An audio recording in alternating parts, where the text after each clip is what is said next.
I'm Roger Hallam. I helped to found Extinction Rebellion last January. I did a paper about creating a rebellion around a climate and ecological catastrophe, and I've been helping to design what happened last November, and in particular the rebellion episode, as you might call it, of April the 15th. So I did a video before April the 15th to say this is why it will or should work, and it did, so that was a relief. And so I'm not out of a job yet. And so this video is going to be a bit of a sequel, but it's going to be like a little bit more involved, which is why did it work and how people watching this video can sort of recreate it in the UK or potentially in other countries. So my background, in case people don't know, is I've been an organic farmer for 20 years. Like climate change sort of destroyed my business. I've spent the last 5 years studying at King's College on how to create radical political change. Been working with other researchers and activists for the last 2 or 3 years on how to create an effective rebellion, as you might say. Okay, so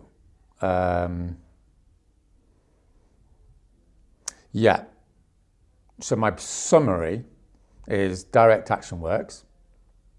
Direct action is what's going to bring about radical change in a short amount of time. Okay, and that basically means disruption, causing a fuss, sacrifice, getting arrested and what have you, and respect, being nice to people. That's the thesis. That's what I'm going to be talking about. The other thing I want to say is I'm just making this video from a sort of social scientific point of view, which means like there's no pressure. I'm not saying people should do it. I'm not going to be talking about the morality of it. I'm not saying like you should do this or you should do that or what people should do in other countries. I'm just saying like if you do this, this is likely to work. So that's my disclaimer. Don't sue me if you follow some of the ideas in this video and it doesn't work. I'm just like saying how I sort of see it on the basis of my experience, my research and other people's research. Now obviously it's mainly me rambling on, so obviously at some point Extinction Rebellion will be getting other people and doing something a little bit more official, but it's like 10 days since the end of the rebellion or something, and I'm just like going, okay guys, here's some ideas, on the basis of my opinion. So obviously it's just my view, it's not the official XR view, but obviously a lot of people in XR will probably broadly agree with what I'm about to say, but don't get the idea it's official. Like XR doesn't really do official things anyway. So it's just like, here it is. And if you don't like the video, that's fine, you don't need to watch it. Go and do something else. Okay, so it's gonna be quite long, right? So my argument is, we've got this like massive problem with climate catastrophe, ecological collapse. So what we need to do is get smart and organized on how to actually bring about radical social change quickly. So I'm not going to be able to say that to you in like 10-minute clip. So you're just going to have to put up with an hour or so of me rambling on, okay? And obviously, if you don't like that, that's fine. But I'm sort of aiming this video at those few thousand people out there that are actually serious about dedicating their life to this massive project to save humanity. So my calculation is that that's probably worth an hour of your time.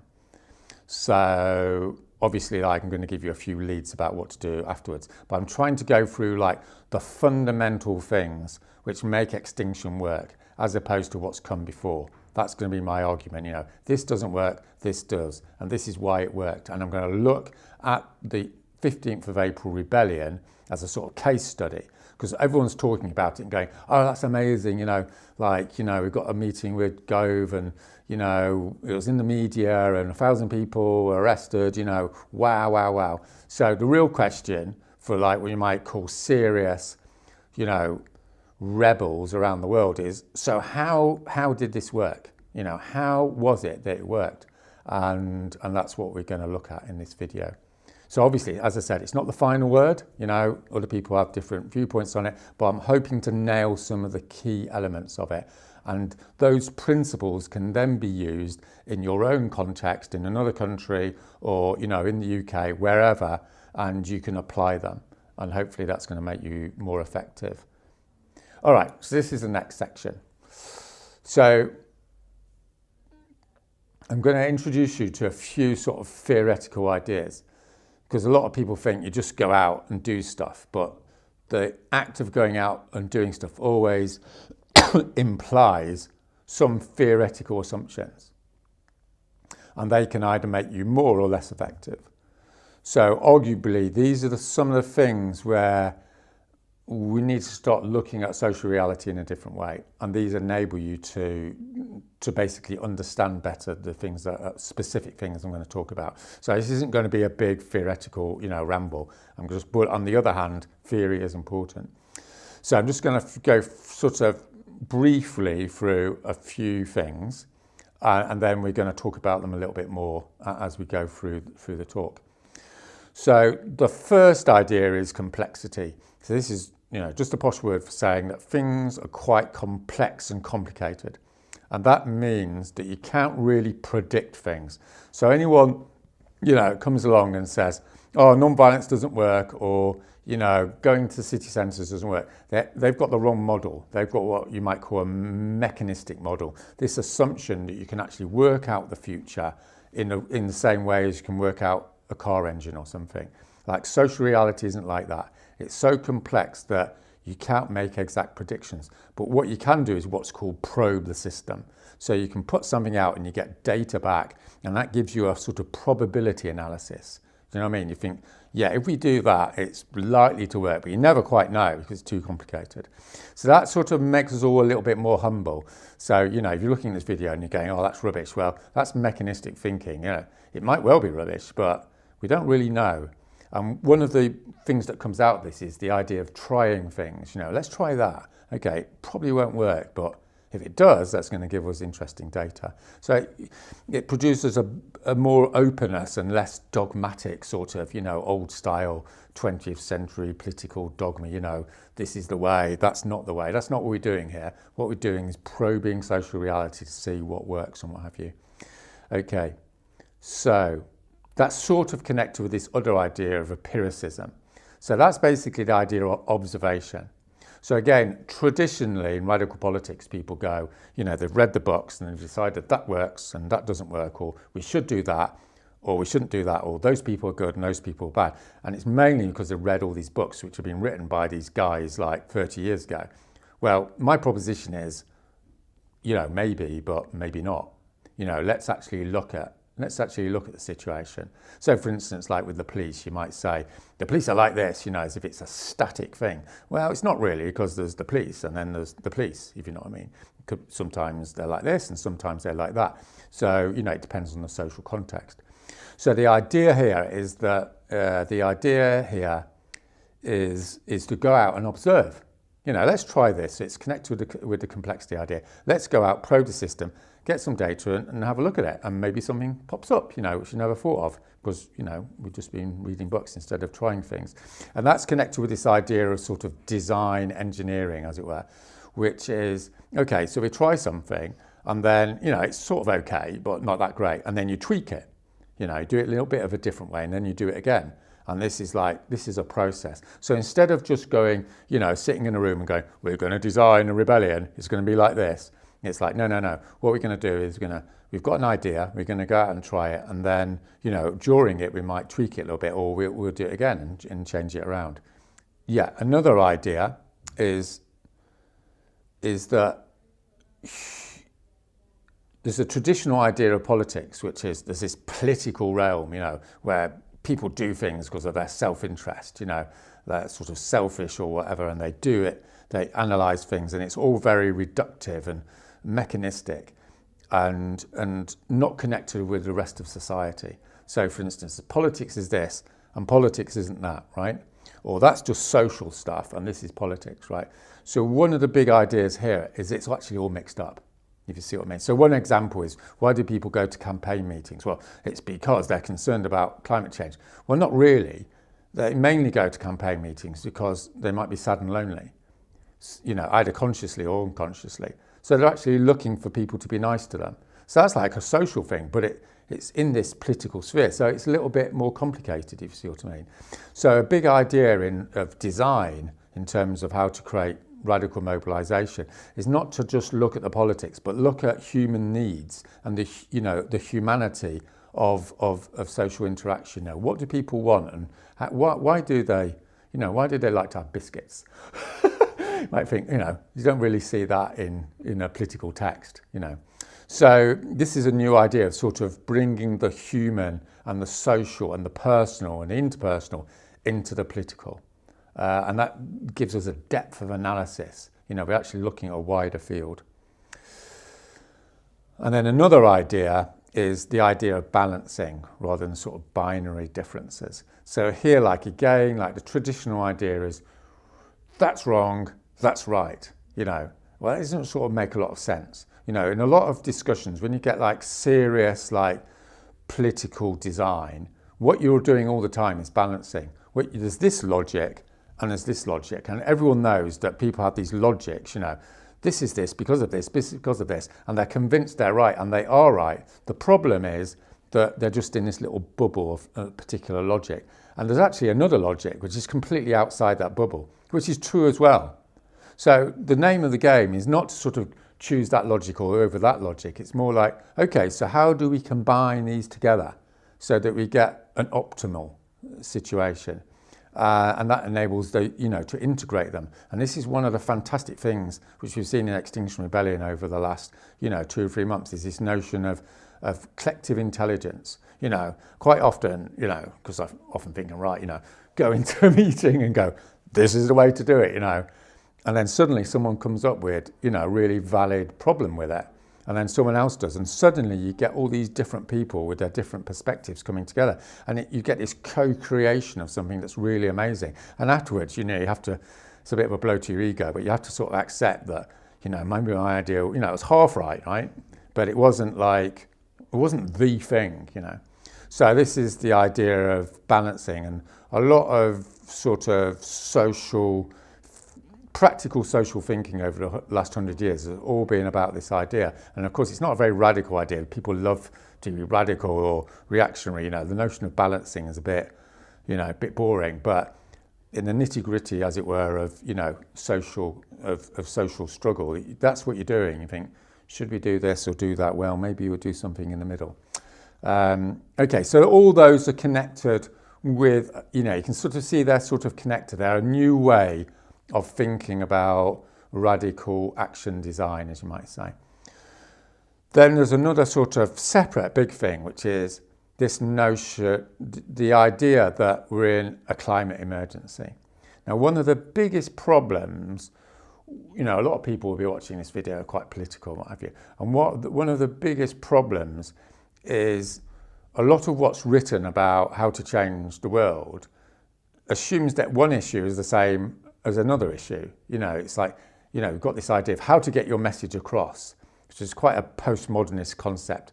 In postmodernist, by that I mean sort of it doesn't really matter what the message, it doesn't matter whether it's true, it doesn't matter, whether actually people agree with it. Which can be true a lot of the time, if you're trying to sell jeans, it doesn't matter whether it's one sort of jeans or another sort of jeans, right? So that's true in that sort of context. But it's not true when it comes to climate change and the ecological collapse. So there's 3 things which I think make it sort of metaphysically stand out from everything else. And it's a trinity of horror, basically. First of all, it's universal. It is fundamentally going to affect everyone. I mean, we all know that it's going to affect the poor and, people of colour and what have you first. But fundamentally, if we're all going to die, we're all going to die. So it's universalist. The second thing is it's existential. We are going to all die as a human race unless we sort this out. And the third thing is it's exponential, which means it's getting worse. And it's not just getting worse, it's getting worse at an increasing rate.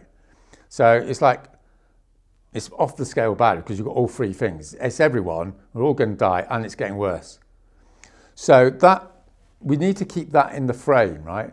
So this means that how we need to act needs to be fundamentally grounded in what actually the deal is. This isn't, a penny on income tax, right? It's not trying to get people to wear red hats.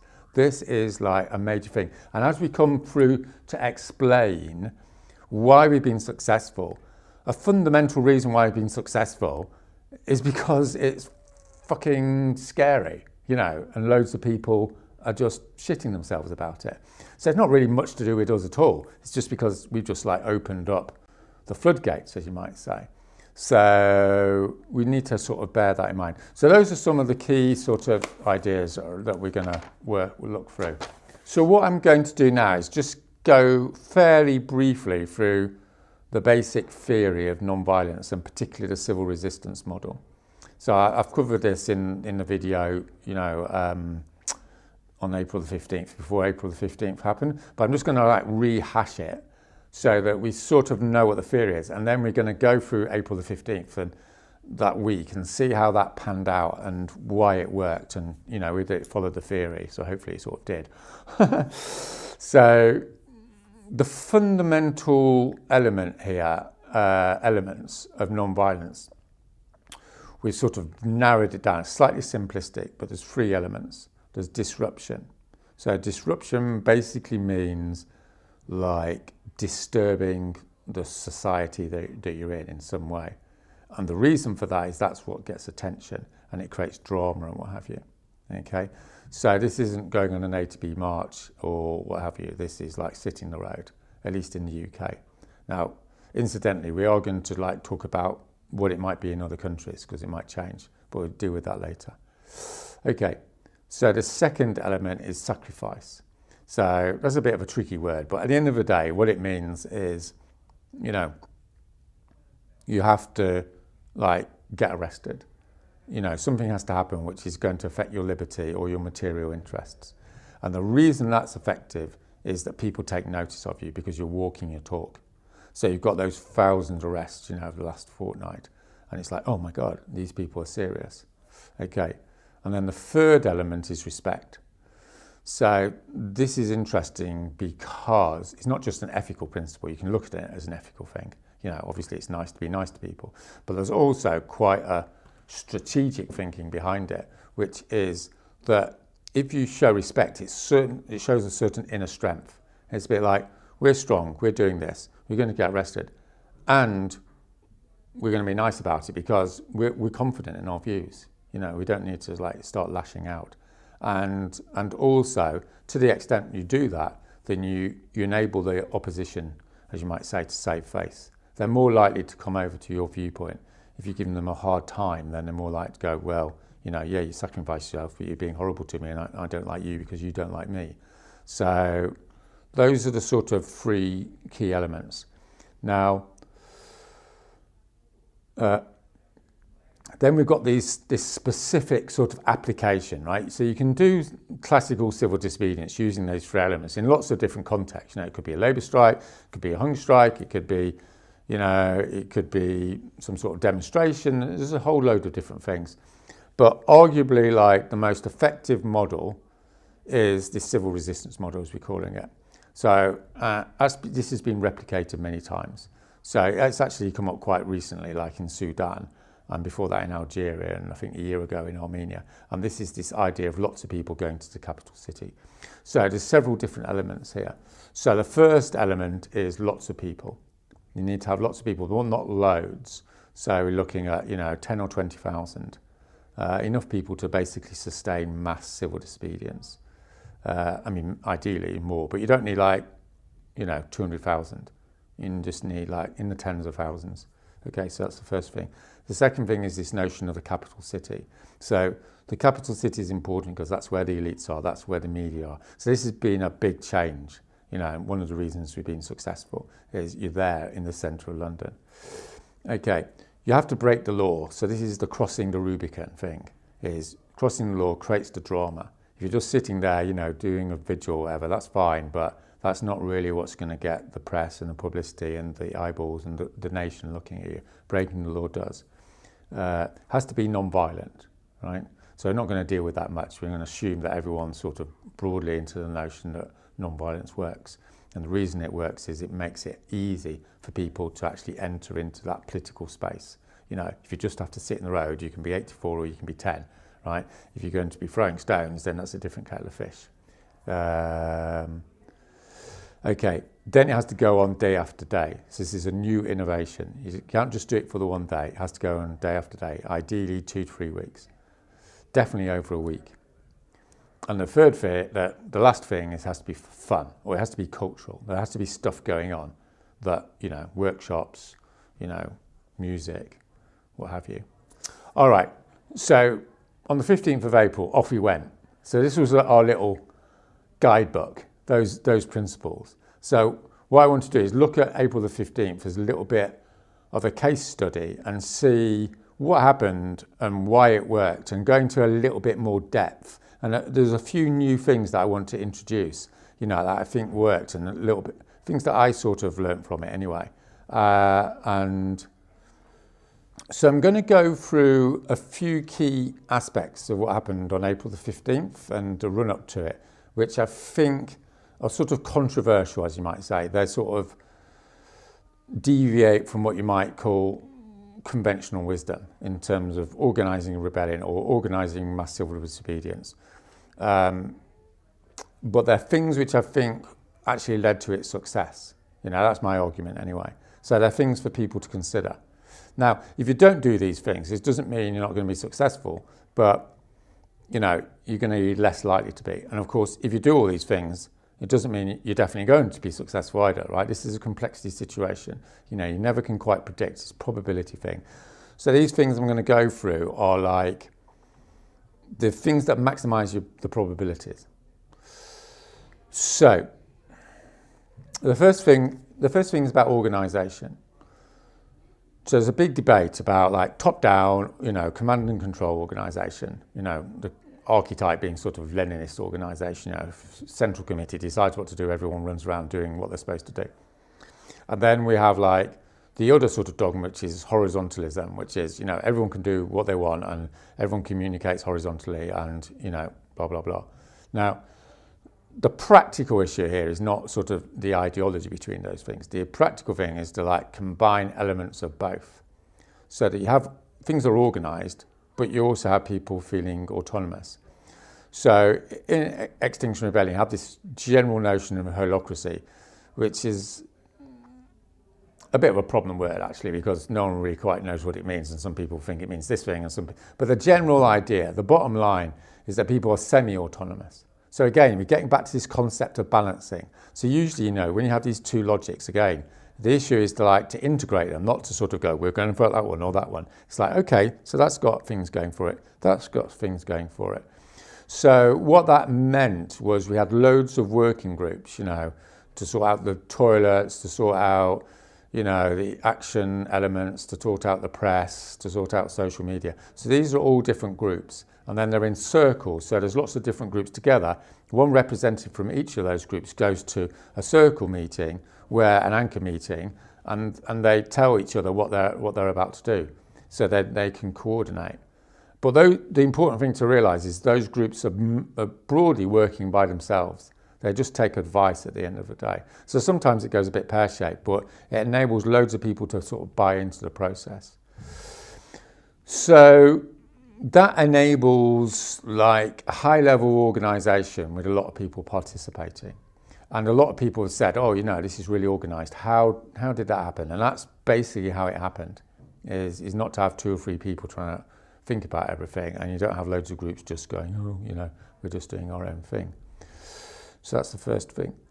So the second thing is openness. Now, openness is big arguments about openness. And, you know, again, you know, there's pros and cons, you know, it's a big debate. You know, should you have a sort of secret rebellion? You know, that's a sort of classic, you know, one day all these people appear on the streets, you know, or do you have it all open and then everyone arrests you before you can get anywhere? So you can see there's, you know, there's pros and cons. So obviously, like, what you could or should do, you know, to a certain extent depends on the context. But the general principle and the general bias of success, as far as I'm concerned, in terms of rebellion design, is an openness bias. if and when possible, you're open. And the primary reason for this is loads of people know about it. There's a really big problem with having secretive mass action, which is, how do people know? It's really straightforward in a way. Like, there's a rebellion, yeah, but no, we can't tell anyone. I mean, it doesn't really work. Do you see what I mean? Having said that, then obviously some elements of it need to be kept under wraps. Like, you can't say exactly, what you're going to do, where you're going to glue onto the Home Office or something. You're not going to tell everyone that. So, operational details can tend to be, but the broad narrative has got to be open. So we had this big debate, we had these 4 sites. Are we going to tell everyone beforehand? Well, I had the same debate about the bridges last year. Should we tell everyone about the bridges? And one argument was, no, we can't tell everyone about the bridges because the police will stop us getting on. But then we sussed out the police aren't actually going to do that because it's going to be too messy for them. And so we were right. We were able to get onto the bridges. And the irony, of course, was that having made it open, it was a lot less likely that they could stop you because thousands of people were coming. And once thousands of people do something, it's just physically impossible for, in a British context, for the police to stop that from happening. So we made the right call there. We made it public. We said, we're going to Marble Arch, we're going to, going to the bridge, we're going to Parliament Square. Everyone knew about it. The press knew about it. An international press knew about it. The movement knew about it. The police knew about it. And surprise, surprise, the police made discalculation. There was no point trying to stop all this from happening, and they even blocked off the roads. So yes, phew, that worked. Okay, so the third element of it is ambition, right? So again, a lot of social movements, particularly that have had an experience of defeat, like social movements in the Western world, it's like, oh, we can't do that, people won't turn up, oh, it's too extreme, you need to go step by step. No. What we need to do is to think of something ambitious and then times it by 5, and then we're in the ballpark of actually doing something that's really impressive, like, it's fortune favours the brave sort of argument. And the other element of that, of course, is we're all shitting ourselves because we haven't got any time anyway, because we've got an exponential, worsting threat. So it's not like, hey, we can have a rebellion, next year once we've got ourselves sorted out. No. Like, we've got to get on with it because, the next generation is in the balance. So it's going to be a little bit messy. So, again, we had this big debate, should we just go for one site? And then we're discussing going, just fuck it, let's just go for the 4.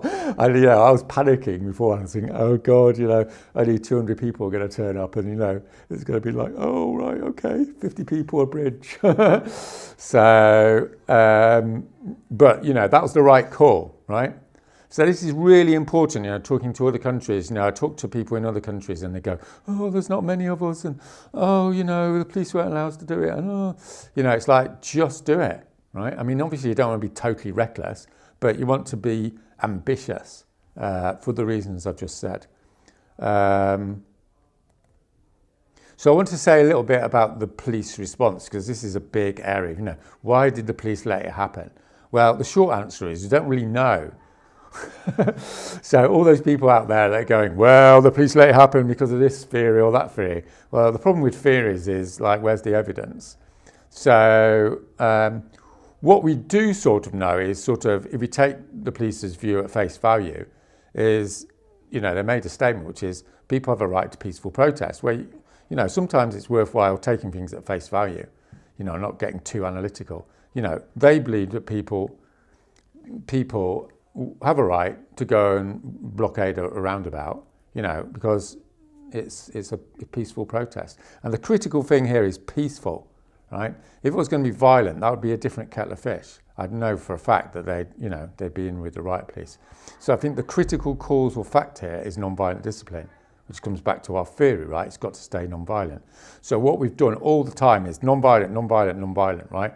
To the public, to the press, to the movement, to the police. And we've just done it over and over again for a year. So when Extinction Rebellion goes to see the police, and we say it's going to be non-violent, they know it's going to be non-violent because we're a disciplined movement. Now that relationship has to be built up to a certain extent, because obviously in different parts of the world or whatever, that's going to be more mistrustful. But the fact of the matter is it's not impossible.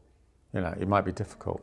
So you know, I will speculate on two things, you know, on this is in the Western world, and I think this doesn't just apply to the UK, the state has been hollowed out through neoliberal austerity measures. So the police don't actually have that many resources. You know, we don't have big police states. You know, we've got evidence that there's supposed to be like 30 police officers on you know, in an area of London, and there's actually usually 10. So the police have told me. So the whole thing is like completely stretched. So if you're a police chief and you're looking at Extinction Rebellion, then obviously a big part of your calculation is how can I police this effectively with limited resources? And the answer to that is let it happen and then start clearing it. So you can sort of see a logic there. And of course, the bit, you know, we can speculate that the police are pissed off anyway, so they're sort of like half supporters, but you know, who knows? So what you can see here is in the British or London context, this sort of works, right? And we'll come on to sort of what the broad principle is behind it, because a lot of people in other countries or, you know, on the left in Britain might say, well, yeah, it's just because you're white and middle class. Well, that's sort of maybe half true, right? Again, you know, it's a balancing thing. It's not like, well, it was obvious because of this. Yeah, that was a factor, but we need to have, you know, if you're going to be successful at radical political change, we need sophisticated analysis. We don't just want, you know, dogmatic assertions, you know. We don't want to be told the police is the state and the state is the police. I mean, that's just a religious assertion. You know, it has no empirical sophistication. You know, sometimes the police are similar to the state and sometimes they're not. You know, there's plenty of evidence of police like, you know, saying we're not actually going to police this rebellion anymore. I want to say a little bit more about this, which is a bit of a radical thesis, but I actually think it's got a lot going for it. And this is the notion that respect trumps political interest, you know, which is controversial because we've had 30 years, particularly in left-wing thinking, of thinking the bad guys are bad and they're bad sort of thing, and we're the good guys, and there's no point in being nice to the bad guys because they're just bad. Now, you know, this may well be true, but there's a lot of evidence now that shows that if you're respectful towards the opposition, then that can trump what you might call their material interest to be bad. And this works on a number of different levels. I mean, you can do it officially by just saying, look, we're a non-violent movement. So then structurally, they know they're going to deal with you in a non-violent way. But there's also, I don't think we should underestimate the human, the subversive influence of human contact. So again, like, you know, as we said in the beginning with this theory of the political's there and the social's there, like, no, it's not, right? You know, once you're talking to a police officer, you know, at the beginning, it's like, you're the bad guys, we're the good guys. But after about 10 minutes, you're talking about, you know, where your kids go to school and stuff. You're basically having a human conversation. Now, that, for me, that is not insignificant. It's not politically insignificant, because what's happening there is you're starting to create connectivity, social connectivity. And the same thing happens when we go and see the police. You know, we're not going in going, you know, you bastards, you know, you should be changing. We're just going, this is us, you know, and we're going to treat you with respect. And yes, we're going to go and break the law, and you're going to stop us. And we're, you know, they don't give us a hard time, we don't give. So you're starting to create a relationship, and that relationship then starts to create trust. Now, you know, a lot of people say, oh, you know, we're getting appropriated by the police. Well, maybe, maybe not. But what isn't, you know, it's not obvious that we're not appropriating the police. Like, it's a two-way street. And there's plenty of evidence, you know, from other social struggles that, you know, the peasants go and talk to the soldiers, you know, Russian Revolution, and then soldiers go, oh, all right, okay, I'm putting my, you know, I'm in with these people. So that happens quite a lot. So there's a good argument. I'm not saying it's airtight, but it's not obvious that there's not a good argument, let's put it like that, for actually going to talk to the police at every opportunity. You know, with the provisos that you're not talking about other people, that, you know, you're not sort of going to get persuaded not to be radical or whatever, you know, and you're not talking about, you know, tactical secrets, as you might say, you know, what you're going to do tomorrow. But it's not beyond the realm of a disciplined movement to be able to go and talk to the security forces about the weather And as I said, like the reductive political world thinks, what's the point of talking to the weather about the police? Well, my argument would be this is actually deeply political because people are starting. So I think like that's the background, and a lot of people going, why did they allow it to happen? Well, my argument is, and I can't really prove it, so maybe I'm wrong, but my feeling, having dealt with the police for 2 years, is they start to feel like they're not actually going to be aggressive towards you because they sort of know the lay of the land. So who knows, Okay, so now I'm going to get on to like the heart of why it was successful. And I mean, we've just talked about, disruption, sacrifice, respect and what have you, and the civil resistance model. But all that is informed by this big notion of a dilemma action. So this is the heart of nonviolence. And for a while, it's difficult to people to get it. And then suddenly the penny drops. And so I'll try and develop it in quite an involved way. But the idea of breaking the law is that it puts the opposition into a dilemma. And that dilemma is that they can let you get on with it or they can repress you. So I spoke about this, I think, before, and it worked perfectly in this situation because what we'd done previously was we'd done things and it just let us get on with it. So we had to design something where it wasn't so full on that they were going to come and beat everyone up, but it wasn't so fluffy, as it were, that it just let you do it. And we succeeded, as you know, because we got them in that sweet spot where they weren't going to come and be really like violent towards us, but they were forced to take action because we were blocking these 4 roundabouts, right? If we've only blocked one, they'd probably left us there all week, right? If we'd gone and sort of started smashing all the windows of the Home Office, they'd have sent the riot police in. Do you see what I mean? So between those two extremes, I'm not saying either was right or wrong, but you can see between those two extremes is what you call a dilemma action sweet spot, which is why hopefully this video is going to be called We've Already Won, which is once you've got into that sweet spot, it's like checkmate. Whatever they do, you've won. And you can see that during the week, all the media's there going, oh my God, there's people in Oxford Circus again, they haven't been moved off. And it's like, you just get loads of publicity. It's a pink boat. I mean, what the hell, like what's going on, where's the police?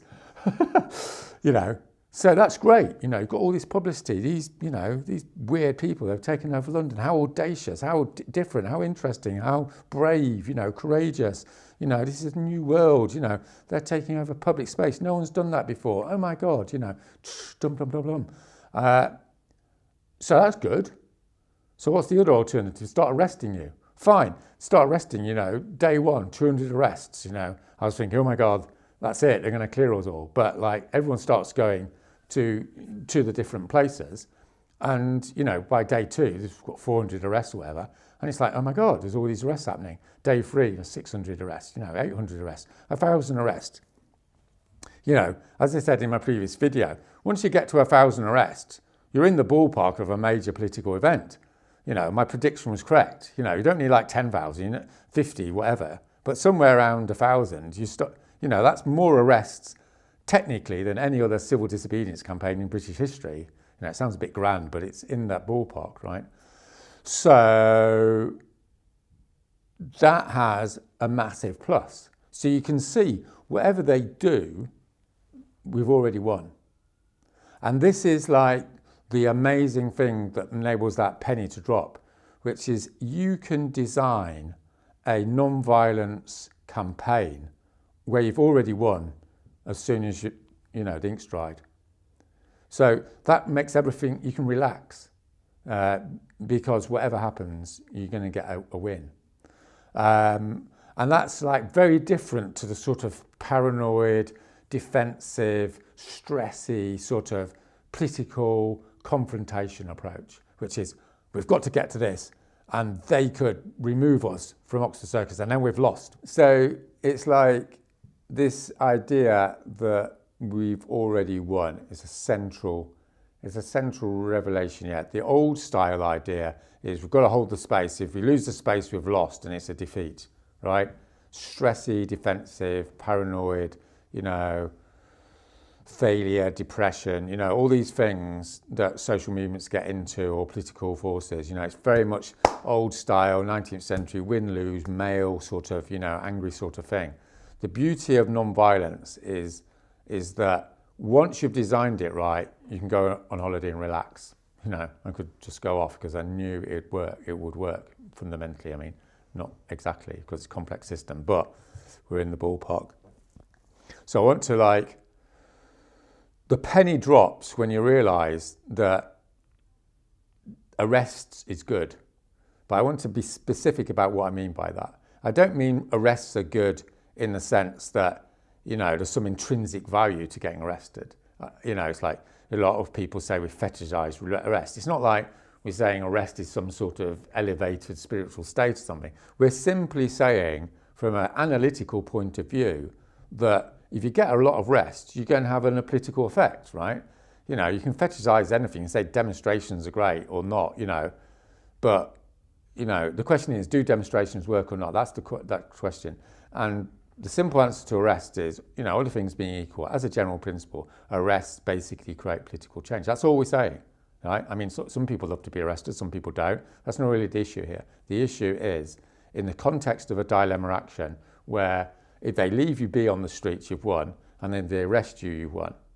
So that's when the penny drops. And I'll just take a little digression here, if you look at the great, dilemma action designers of the past, like Martin Luther King, for instance, this is the heart of non-violence design, is they're trying to find somewhere where the stakes are really high, not so high that everyone's going to get shot or something, but high enough to basically dramatize this dilemma for the authorities.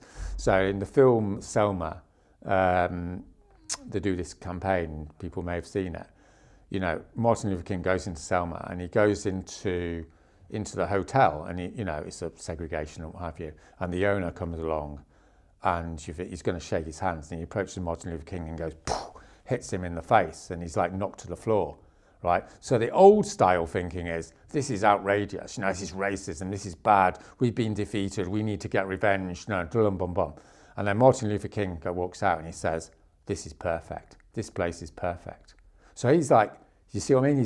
He made that transition to a sort of non-violent campaign orientation, it's a professional orientation. It's a bit like being a counsellor and, someone suddenly breaks down. Well, if you're not trained, you think, oh, terrible, the person's broken down, poor person. But if you're a professional counsellor, oh, great, because that's going to facilitate, the psychological change, if you see what I mean. So, what Martin Luther King was basically saying is, this is a place where we're going to have drama. The opposition is stupid enough to go and hit people, But he's being analytical, He's not making a moral point. If you may decide hitting people is a bad idea, well, that's up to you. All he's basically saying is, this is going to facilitate political change because, it's tricky enough. And the same thing in London is, when those people were being arrested, I was going, great, there's some arrest. But I'm not going great to some arrest because I'm being horrible to these poor people that are getting arrested. I'm simply analysing the situation and making the deduction, as it were, that those arrests are going to lead to political change. So, that's the argument, and that's basically the essence of this video in a way, is, that's why we worked. 1,000 arrests in a week, the media was there. It was just I think everyone felt it was just like an accumulation of drama, wasn't it? It was oh my goodness, there's another 200, oh my goodness, there's another 200 arrests. It's this is massive, no, this hasn't happened before, and you can see the police weren't in control. They were forced. We got them into this sweet spot where they were forced to arrest people, because we all know they hate arresting people. We've got all this data, blood of our children, what have you, they just let it happen. But what we've established is there's this criticality point where basically the police chief is going to go, it's politically impossible for me to, you can't leave all these people in the streets of London. So that's tick, we got to the sweet spot. Fantastic. Okay. So the next thing I want to talk about is a little bit more detail about how the dynamics of commitment work. So a lot of people have this like wrong idea in my, scholarly view that, you talk to people and then they radicalize and then they go and do action. You talk to people, then they radicalize and then they go and do action. Obviously that's got a grain of truth, but that's not really how it happens. What happens is people act and then they radicalize. So it's what I call embodiment. So what happened, I think, on the streets of London during those 10 days was something very sort of almost magical in a way. But there's a good social scientific sort of reasons for what happened, which was people entered that space and then people got arrested. And the act of getting arrested made them more likely to get arrested again, because it's like you've got arrested, your body's got arrested, and your body sort of tells your mind it's sort of okay. It's a bit of an anticlimax in a way. You think, oh my goodness, I'm going to get arrested. And at the end of the day, you're just going in a room and, there's a bed and it's locked. And then you come out and you think, well, that wasn't such a big deal. I'm going to do it again. Or you might even feel like quite ecstatic because you think, I was really, it's like anything. Everyone's got this experience. Something's really fearful and then you do it and then you feel really good afterwards because it's like you suddenly achieved something. So you get that sort of high and then you go back. So that's what I call embodiment. This isn't some academic exercise. Should one get arrested or not? Right? It's like, yes, someone has. And then they realize this sort of get empowered through their body doing it. So that's like counterintuitive, but that's like a main thing. So what you want to design, if you want to design rebellion, you want to design in this sort of embodied action. We're not doing a silent vigil. We're not just handing out leaflets. We're putting our bodies in the road. We're not just putting our bodies in the road because, it makes sense. We're putting our bodies in a row because then our bodies will tell our minds that we can act in a radical way. So there's another element to this, which is what I'm calling community, which is you're not just a bod in some sort of, individualistic universe. You're sitting there with other people. They're getting arrested as well. You're in the waiting room in the police station, you're sharing jokes, you're talking to the police guys, you're in there, you're in the cell, you let out, someone's got some nice food for you when you walk out the door, people hugging each other, you've got that sort of adrenaline, you've got that sudden emotional connectivity with people that you haven't met, you only known them for 2 days, and then you're going out and getting arrested again, and it's like, this creates a massive bond, and this is, it's ecstatic. There's no other word for it. It's like suddenly you're with people and you love them. You're caring for them. And this is what drama does. You're just sitting there watching telly with people. It's not really going to make who cares, right? But if you're out on the road and some police people are dragging you off and then they drag someone off next to you, you feel that immediate solidarity or empathy. So this is another thing that consolidates commitment. Okay. And then there's a third element. These are all interconnected, The third element is territoriality. So that's a nice posh word, isn't it? So that basically means like human beings, I know it sounds a little bit sort of reductive and what have you, but the fact of the matter is we like to defend our space, And you can see that so viscerally during that week. It was like people turned up to Oxford Circus, never really been there in their lives. 2 days later, it's like, we're staying here. Do you see what I mean? This is our space, And there's experiments in social science where this sort of thing happens, give people a space and it's like, and it is evolutionary, you see it in animal behavior, right? You have your area. So this develops, again, what people underestimate is how quickly this develops. You've got this radicalization of commitment, and these three elements, of course, all combine to be, the sum is greater than, the whole is greater than the sum of the parts. And I think this explains why we had 1,000 arrests, because if we didn't have this, people were probably going, "Hey, I've got arrested and I'm going to go back to work tomorrow." But you didn't see that. There's 1,000 conversations where people go, "I'm not going. I'm going to stay now." because of territoriality. This is my space. Community, I really like these people, you know, they support me. You know, arrest, it's not such a big deal, you know, it's actually like my way of being myself, you know, and actually making that statement and, you know, all that sort of thing. So the design here, as you can see, is not some cerebral process. It's not like having meetings and people individually go and get arrested, right? What we're creating here is what you might call compounding effects. And that's the genius of the design, yeah? A short occupation. And you can see like occupations have a long history of success.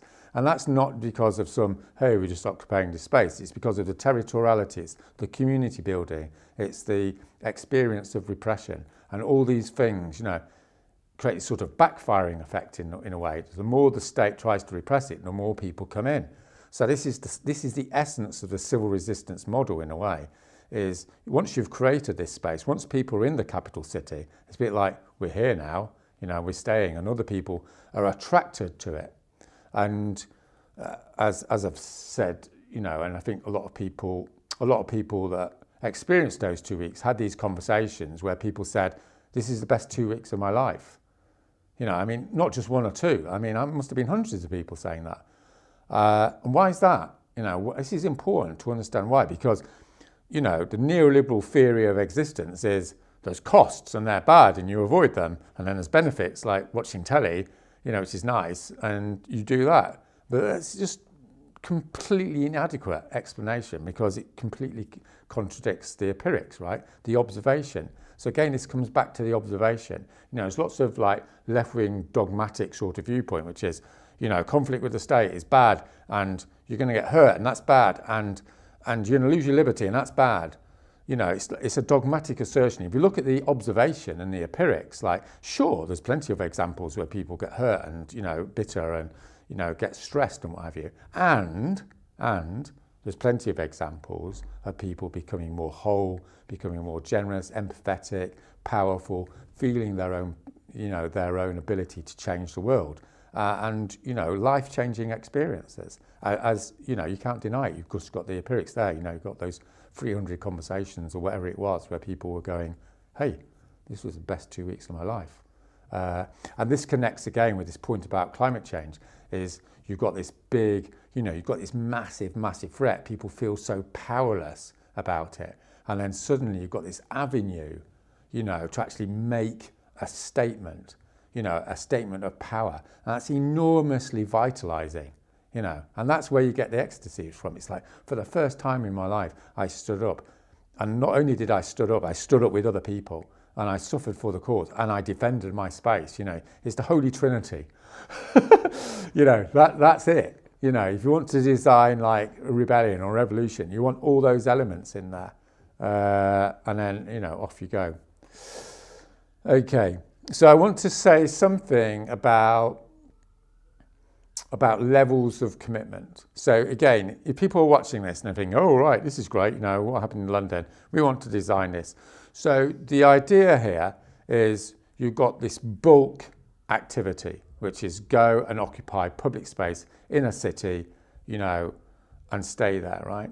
But there's a number of sort of add-ons. So I'm just going to draw this little curve for you. This is like really high-tech stuff. So you've got this like curve. Can you see that? You've got this curve of commitment. You've got loads of people who do a little bit, and then you've got a bunch of people that will do something in the middle. You see the curve going up. And then you've got a few people that will really do high commitment stuff, you know, go on hunger strike or whatever. These people down here will sign an email, you know, blah, blah, blah. So the big sort of like innovation of Extinction Rebellion is they've got like 3,000 people to do this stuff in the middle, which is basically sitting around for a week, okay? But the optimal design is to mobilize all these three sections, as you might say. So what you had is, you know, not particularly in this rebellion particularly, but you've got all these other people that will do things. So you want to have, say, public meetings. We have had public meetings in London sort of during the rebellion or definitely after it. So you get lots of people coming along who will just, you know, help out, and maybe they'll do some phoning or they'll do some leafleting or they'll do a procession in some parts of London. And then you've got this like tail here where there'll be some people who'll do full-on stuff, right? So as probably people know, you had all these people sitting on the road, which was great. And then you had a few hundred people going, you know what, I'll sit on a tube train or something. Now, as everyone knows, that was a little bit controversial. And as it happens, we weren't going to do anything that dramatic. But the name of the game here is to get all these three things to happen at the same time. Now, as we've identified, if these people go off too far to an extreme, it's like they'll alienate everyone else, right? But if these people are too sort of finicky about their own stuff, then they'll stop these people doing stuff, if you see what I mean. So the name of the game is to get people to understand there's these three different elements and to be non-judgmental about it. It's like, if you want to do something really full on, then you respect it and you're allowed to do it. The people in the middle are sitting in the road. If people don't want to sit in the road, they're respected as well, because they can do all the other vital things, right? Which is, the admin and doing the leafleting. That's cool. So the idea of like political struggle is you've got these three sections, and the name of the game is to maximize all of them and to synergize them all. So people start off here, and then they move into sitting in the road, and then they move up into, whatever, something sitting on a railway track or something. So that's like the optimal design. Now, often in really dysfunctional movements, these people separate off and they become oppositional, or these people, become, this is what it is. Because people like to think what they're doing is the most important thing. But mature social movements, this is why I'm showing people, is you have a critical mass of people that have this respect orientation, which is, yes, that's important, and that's important. And if you get everyone to work together, then obviously, you've got the optimal design. Okay, I want to make another point, right? This might be a little bit controversial, which is, a lot of people in Extinction Rebellion during the week, which I don't mean this in a judgmental way, had this slightly immature sort of orientation that if the public support us, then that's good, right? But I'm going to make a sophisticated point here, which is, people tend to juxtapose this, say, everyone's got to support us, otherwise, we shouldn't be doing it, right? And then there's a sort of really extremist point of view, which is, we're right, we're doing it, we don't care about the general public, right? Now, I'm going to suggest both of those are sort of wrong. And the specific thing I want to criticise is this notion that unless most of the general public support us, we shouldn't be doing something. I think that's actually empirically problematic. Because if you look at most social movements, when they set up, most of the public didn't agree with them. Suffragettes, most people thought, no, when they started, or slavery, most people just go, we sort of agree, but, it's not going to happen.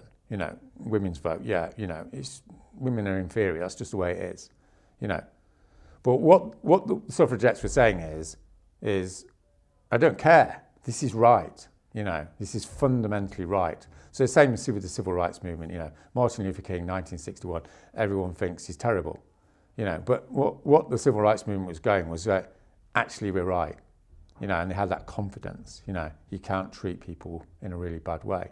Or with the gay rights thing, with AIDS, no one wants to think about AIDS. 70% of people maybe don't want to have to think about it. Who gives a shit, right? It's terrible. So we're still going to occupy the stock exchange. No one wants it. So you can go to the other extreme. If you start blowing buildings up, even if you're right, as we know from the violence debate, it doesn't matter if you're right. People are just going to go, no way, right? So the proposition I would say is there's this magic figure in sort of social science of 30%. If you go below 30% support, then you're likely to start losing the whole of the population. But if you stay at 30%, then you're quite likely to slide up to 80%, because a critical mass of people are going, actually, these people are right. Most people don't like us, but 30% of people agree with us. So we shouldn't be looking at 50%. That's pretty unsophisticated. I think if we're going to be trying to change society in a fundamental way, the figure is 30. As long as we've got 30% support, we should be driving forward. So that's something to think about, in terms of design. And I'm really like critical of the idea that, oh my God, most of the general public won't like this, right?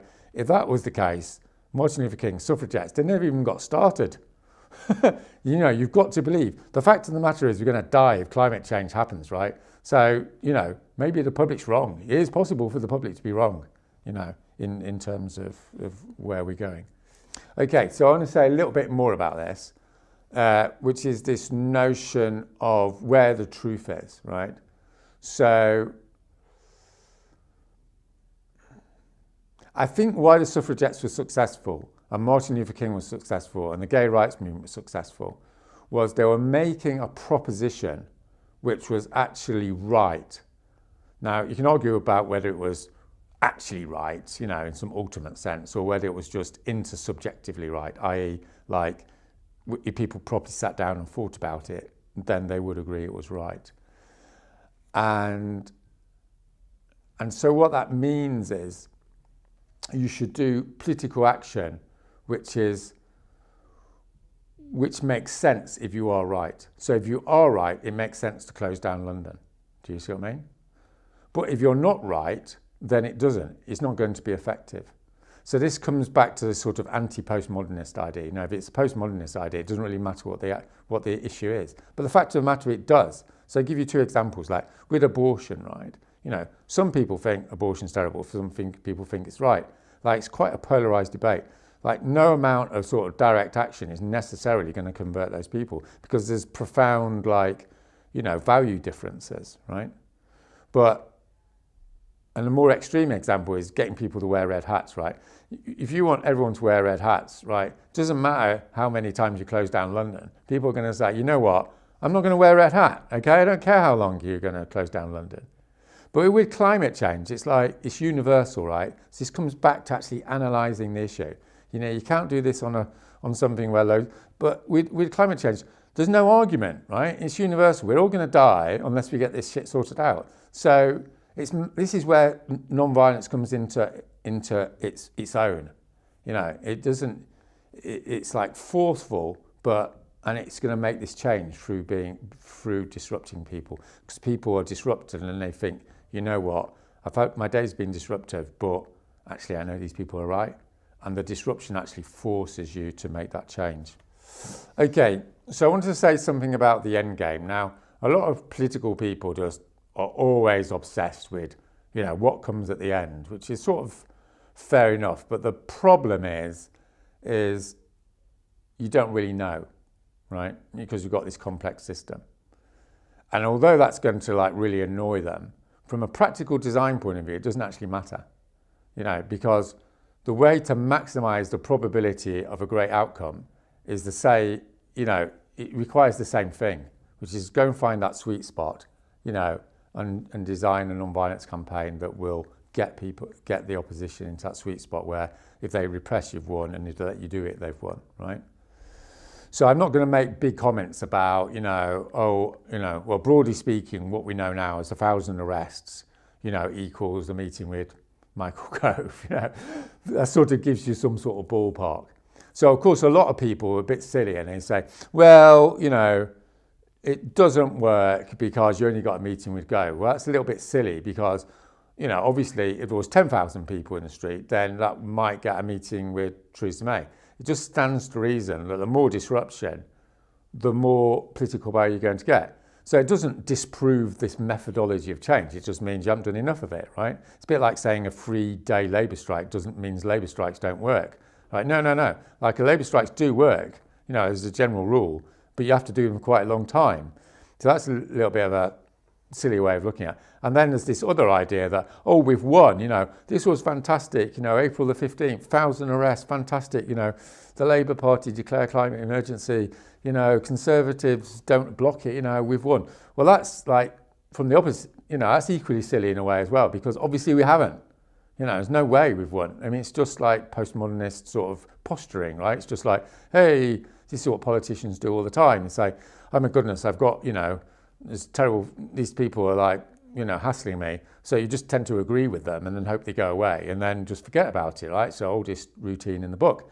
So, you know, so the reality is it's somewhere in between the two. But obviously, like, it's been a major success comparatively, because nothing like this has happened before. But, you know, we're on the foothills, if the truth be known. So what we can learn from that is we need to do it with 20,000 people rather than 5.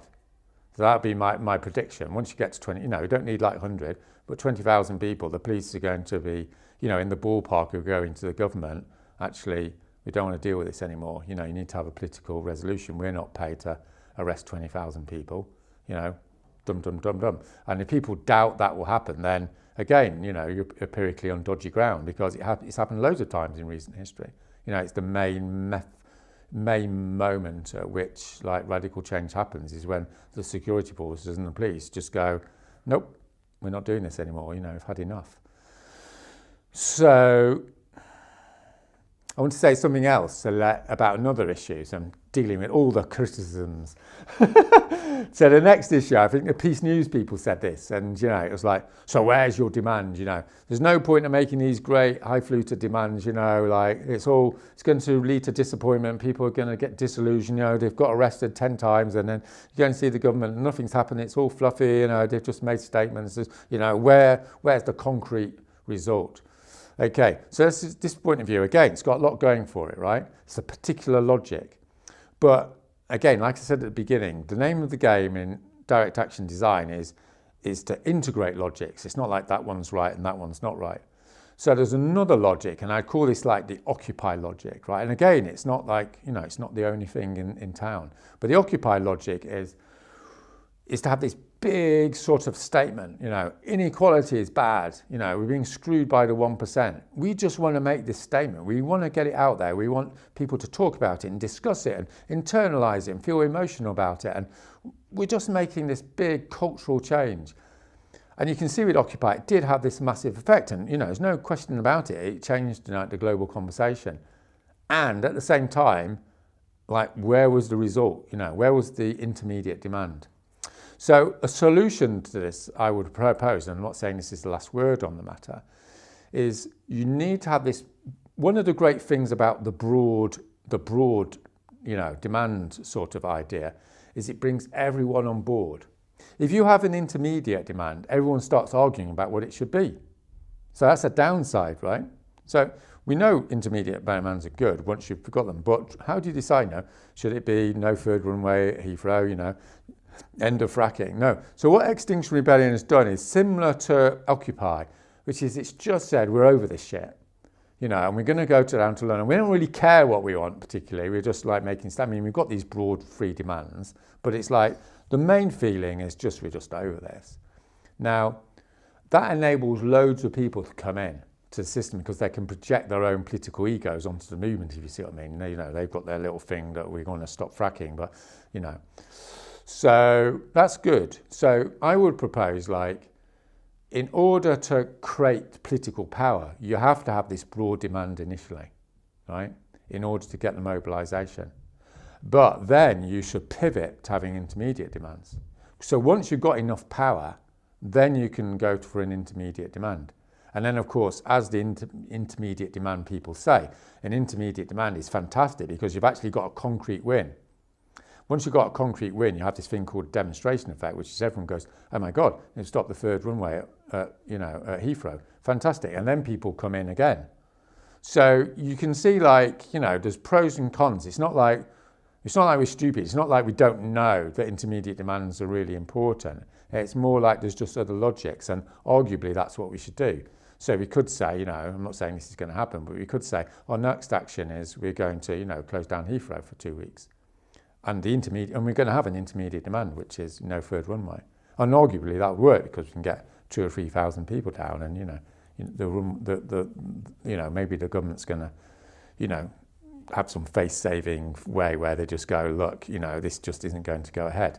You know, everyone should know, by the way, it's not like they're just going to say on day 2, oh yes, you know, we'll give it you. What happens is they sort of indicate that they're going to give up, and then, you know, 2 months down the line, it just drifts off into the long grass. Okay, next criticism. One of the things that came out of the rebellion was this notion of accountability. So this is quite interesting, and it's one of our big mistakes, right? you know, and not giving ourselves a hard time because, you know, it's difficult to sort of like plan everything, you know, give us a break. But one of the things was, you know, there was this great group of people, you know, loads of working groups, lots of feedback, worked pretty well, you know, it's a little bit tricky, but, you know, functionally, in a real world sense, it worked, you know, and we got this rebellion on the go. And then all these new people came in, you know, like 5,000 new people. And obviously after about 2 days, they're owning it, it's their movement, you know, they want to have a say. Fantastic. But no one quite knows how to organise this. So this was a little bit of a mess, as people know, you know. And again, you know, no one should like be given a hard time about it. It's just difficult, you know, we haven't quite worked this one out. So, you know, the problem is people need to feel like their voice is heard and you know, and then it's how to do that. So I would propose, you know, in the next iteration that we actually pre-plan for this. And I think there's a number of different ways. And again, this is a balancing issue. You know, I'll tell you the two extremes here. So there's one extreme, which is, hey, it's our rebellion. You know, we've got the rapid response team and, you know, we did it and we're in control and we're going to tell you what to do. Well, obviously that's a bit of a no-goer. You know, it's really hierarchical and antisocial and what have you. But then you have the other extreme, which is, hey, we're the people, we're on the ground, you know, we've only just arrived, but it's our movement and we want to have big national assemblies and we're going to spend 5 hours deciding where the toilets are going to go. But at least it's popular democracy, fantastic, you know, maybe we won't get around to an action today because we're so busy talking about where to put the loos, right? You know, I'm caricaturing somewhat, but you can sort of see like, yeah, that's sort of cool, but not really. So what potentially we can do here again is, you know, how do we design the best of both worlds?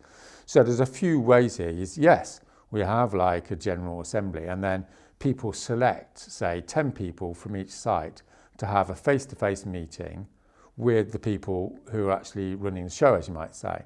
And they come from the people and, you know, they say, you know, the loos are bad and we don't want to do actions there, and you get this feedback. And then people explain, you know, people from the organisation sort of explain their logics. You know, the reason we put the loos there is because of this, and you know, we're going to have this big action tomorrow because we want to avoid that. And then you have a sort of, you know, you have a sort of compromise. You know, we're going to put the loos there, and we're going to have the action early, or what have you. So you get loads of information, and then those people go back to the General Assembly, and as members of that group, as it were, say, yeah, we went to, you know, the central group, as it were, and we put our points of view, and this is why they're doing this, and that's why we won on that, and that's why we agreed with them on that. And everyone starts understanding, you know, why things are the case. Because it's not like people are nasty, it's more people just don't have the full information. Once you've got the full information, you go, oh, right, that sort of works. So it's a matter, the two design elements here are to incorporate people who have just arrived, so they feel like they're part of, you know, the new group. So it's like some of us. And the other thing is this information, you know. So there's a few other sort of ways to do this, but you can see you can maintain both elements. And I think if it happens before, again, then obviously, hopefully these things will get integrated and there can be proper reports, you know, each morning. Another idea is people from the central organisation or whatever you're going to call it, actually, you know, do face-to-face Q&As. You know, every morning someone's there from the central organising system, you're going, you know, why is this happening? Why? Oh, right, it's because of this. Oh, right, okay. And, you know, so these things are never going to be perfect, but you can see how that might be able to work. Okay. So I want to say something about what's next. Dun, dun, dun, dun. Okay. So I'm going to talk broadly here because obviously it's not my remit. I mean, I'm one of the people that coordinates the different ideas, and, you know, I've got a research background, so I've got some ideas about how to take it. But I think, like, I want to introduce, you know, a broader frame than the civil resistance model. Like, civil resistance model is great, but it's not the only show in town. So there's other things that can happen. So another idea is, well, an idea with the civil resistance model is it's got this logic of maximum resources in the smallest amount of time and space. So it's like a military sort of principle, you know, you put all your resources into one thing because then you sort of break through, you actually get to see the Prime Minister. So you can see the logic of that. But there's another logic, which is people go back into their communities. And in those communities, they create, you know, affinity groups, they have conversations, they have meals, they bring people in, they bring the direct action sort of logic into communities, often marginalised communities, who are saying, we've been trying for years to get our voice heard and we haven't, and wow, how did you do it? So there's a massive structural opportunity now to go into these communities and say, we're not pretending we're like you or anything, but we do have this method, and you can use it. And, at the end of the day, this method has been used. It is the method through which oppressed peoples have been getting back at the rich and powerful for 200-300 years. So again, it's not some big patronising, hey, we've got the answer. It's more like we've discovered what you've been doing anyway, if you see what I mean. So this, in terms of revolutionary design, as it were, is what you might call a sort of a diffuse strategy and then a concentrated strategy. And the idea is you alternate between the two. So you go to the capital city, you don't quite win, but everyone's amazed by it. You go back to the communities, you build community connection, trust, collective connection. You do small direct actions, maybe around a climate emergency, getting councils to declare, climate emergency, getting them to go into rebellion with the government, what have you. So you build, this is all movement build. It's not going to bring the system down, but it's like preparation. And then in October, assuming it is going to be October, then everyone does it again. But this time you're doing it with 20,000 people. And then that's because you've got these communities on the go, as you might say. But there's another thing as well, there's another sort of trick in the bag, which is this notion of movement of movements. So often you get a movement like Extinction Rebellion, you're going, hey, this is our, it's our game. And that's like a major strategic error. Because with the best will in the world, Extinction Rebellion is not going to cover everyone, right? It's what's called the paradox of political identity. So Extinction Rebellion is successful to the extent that it has a particular identity because it draws people in. But the very fact of having a political identity limits its growth. So this is why it's paradoxical. Because some people will say, yeah, those Extinction Rebellion people, I'm against climate change, but I don't want to deal with them because they're X, Y, and Z, white and middle class or whatever it is, right? I'm something else. So the creative solution to this is not to sort of go guilt trippy sort of, you should be in our movement,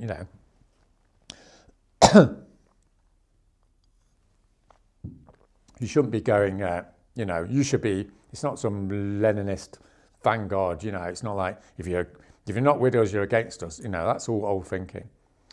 The smart move is to say, great, that's your identity, you organise around the climate emergency in your cultural space.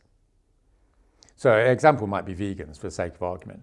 Vegans might say, well, Extinction Rebellion is great, but, they're all eating meat and stuff and, it's not for us. So I'm not going to make a moral judgment on that. I'm just saying, for certain people, that's just not acceptable and it's just the way it is, But, those vegans could create their own, group, their own culture and say, look, as vegans, we know the system's fucked and we need to, have a rebellion. So then you might have, the next iteration, you might have the vegan roundabout.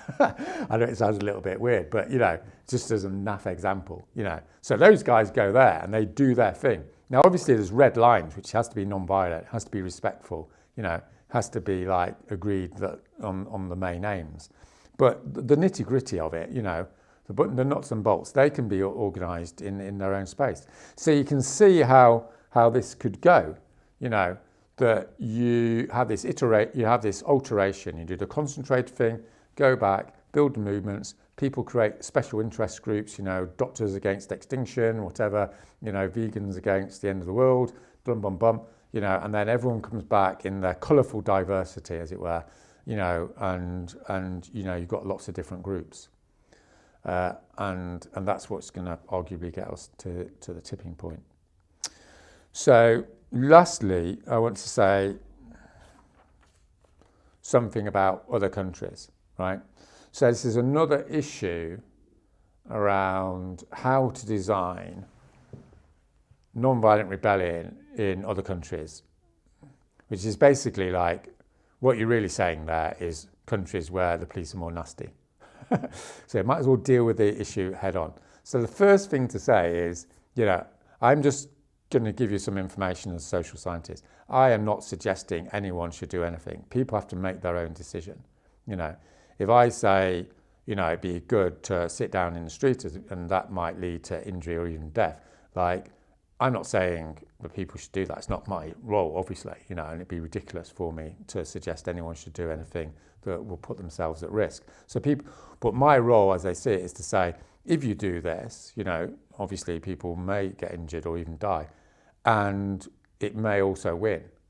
That's just a fact, right? I'm not putting pressure on anyone. So I just want to make that sort of clear.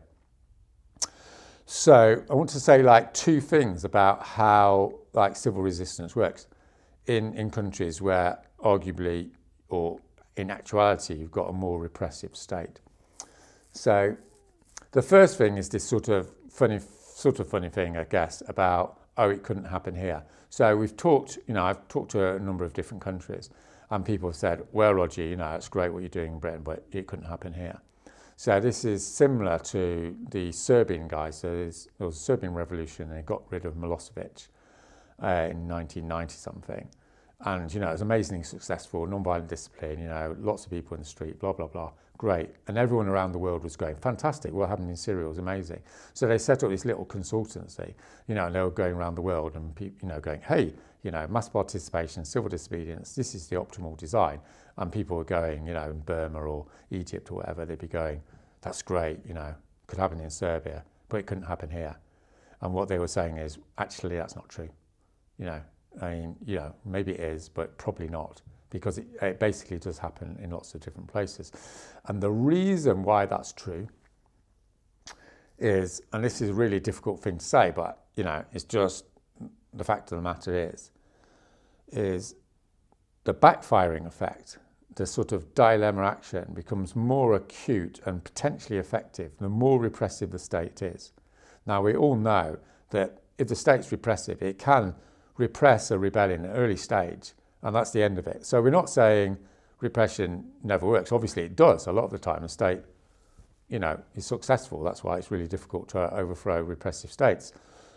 But, and this comes back to complexity theory, is when the state represses a movement, it shakes the dice. And because it can go either way, and it's very unpredictable. So you can see there's a certain logic, which is you go and, use violence. People don't like the violence and they clear off the street. So there's plenty of evidence for that. But there's plenty of evidence also for the people in the street and they use violence against those people.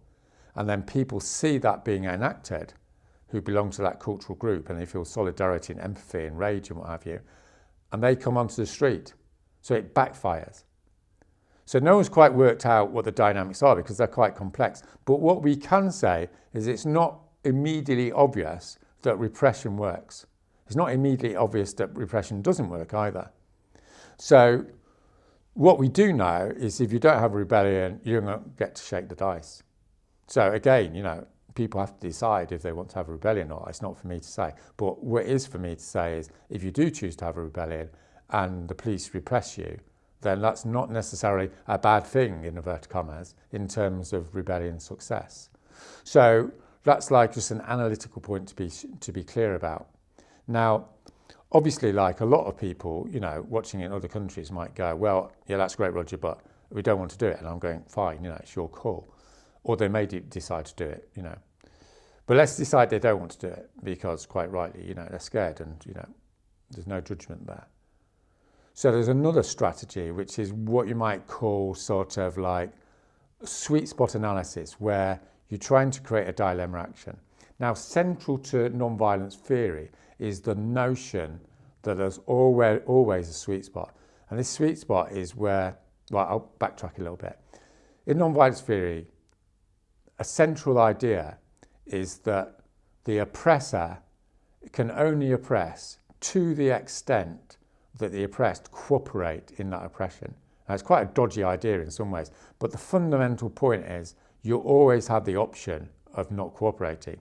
Now, obviously, that might cost you your life, but that's another issue. The fact of the matter is you can choose not to do something when someone asks them. Unless someone's pinning you to the ground, you can say, I'm not actually going to pick up that stone. Now, the guy might come and shoot you, like, but the fact of the matter is you do, in the last analysis, you have that choice. So in terms of dilemma action design, what you want to do is to do something where the opposition doesn't quite know what to do about it, right? You want to then be in a dilemma. So in a repressed situation, the degree to which you can do something really fluffy is really small, right? You might write a letter to the paper, but even that might be quite scary. And then you have this big area where wherever you do anything in that, and you're going to, end up getting tortured or what have you, really bad. But there is this little slither where you can actually do something. So I give you an example. So in Egypt, right, there's no point, in Britain, if you have a demonstration, that's in the fluffy zone, right? It's not even in the sweet spot zone. It's anyone can do a demonstration. In Egypt, if you have a demonstration, that's in the full-on repression zone. They're going to come, break up the demonstration, drag people off and torture them, right? So it's completely contextual. So you might not want to do a demonstration in Egypt for those reasons. So just before the Tahrir Square situation, the guys were sort of thinking about this. And so they designed a dilemma action. So dilemma action went like this, is they had like 1,000 people or what have you, and everyone wore black. And they stood on the big high street in Alexander, and they were all black, and they just stood there, right? So it was obvious something was happening, because every 5 meters there was someone standing silently in black. So the police came along, and they were in a dilemma, right? Because is this a demonstration or isn't it? Right? I mean, you can see this all the time in the UK, the police arrive and they're going, is that spray chalk? Is that criminal damage? Let's stop them from wiping off. No. Let's get them. They don't really know what to do, right? If it was just a demo, they'd know what to do. If you're like hitting people, they'd know what to do. But there's this dilemma area between the two. Yeah. So the name of the game is to have a situation where the police really don't know what to do, and the proposition is even in repressive regimes, people aren't, you can design this. And if you read a book called Blueprint for Revolution, which is written by these Serbian guys, you'll see loads of examples in countries where it's really quite horrible, but still resistance happens. And as we said, one of the things is once that resistance has started, ironically, the more repressive the state, in some ways, the more likely it can be that you'll get this mass mobilisation because of the backfiring effect. So those are some sort of pointers, to what people can do in other countries.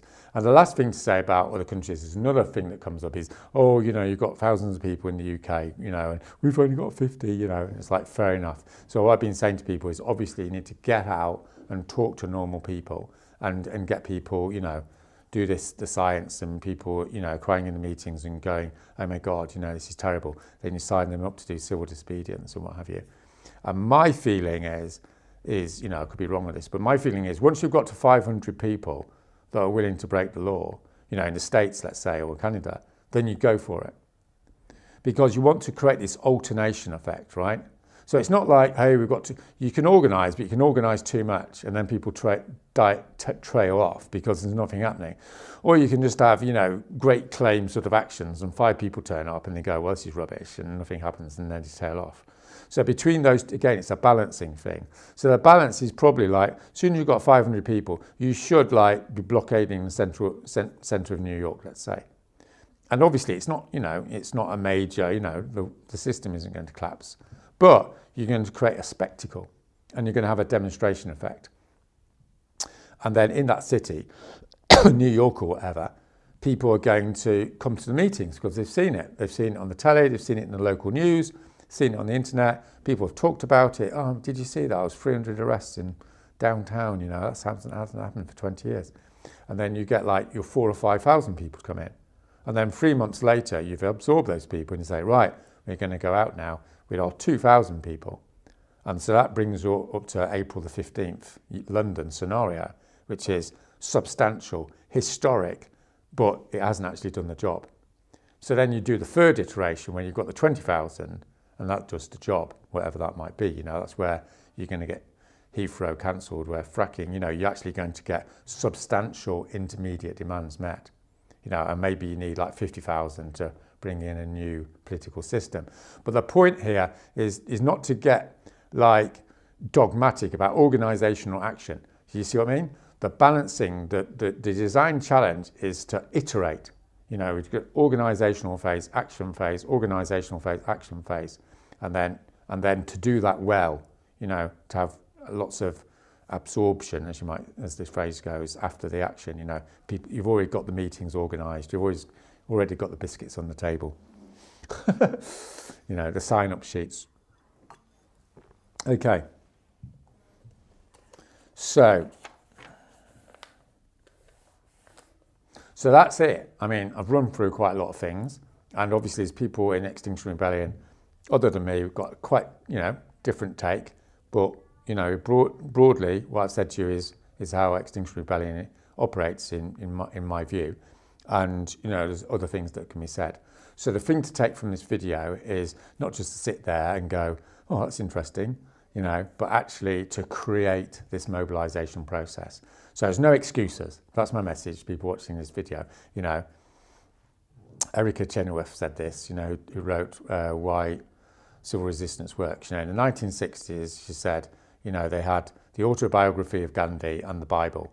Right? They didn't have any social science. Right? Now we've had 30 years of social scientific research on how to change society, right, in a fundamental way. And, you know, I've given you a few tips. I mean, you know, it's not the last word on the matter. But the point is people haven't got an excuse now. There's no excuse for thinking, oh, we're just going to go emailing, you know. There's no excuse for thinking we're going to put hoods on and break some windows and think we're actually doing something constructive. Like, that's gone, right? You know, we need to look at the science. And the science is saying, these are the things that maximise the probability that you'll be successful. No total guarantees, but that's what maximises the probabilities. And so we've got a moral responsibility to actually study this literature and do it better than me, and better than Extinction Rebellion, because we're just, you know, we're just making it up.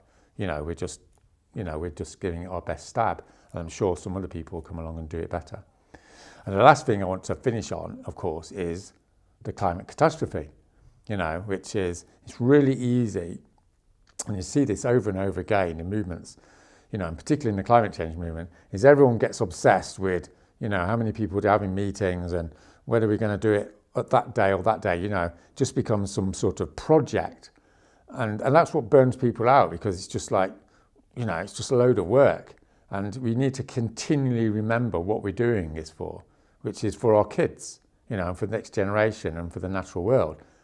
And that we need to have a service orientation to it. You know, I'm trying my best. I'm giving what I have to this movement to the best of my ability. And, you know, it might not happen. We might go extinct. You know, we don't know. But what we do know is this is our best bet. This is the best way we can do it.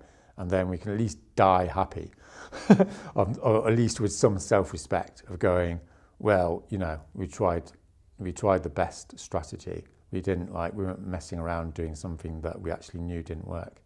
And that's what I'd like people to take away from it. And after this video, go and get your piece of paper, write down your ideas, prioritise them, and then get on with the job with other people, of course. And then we might actually win.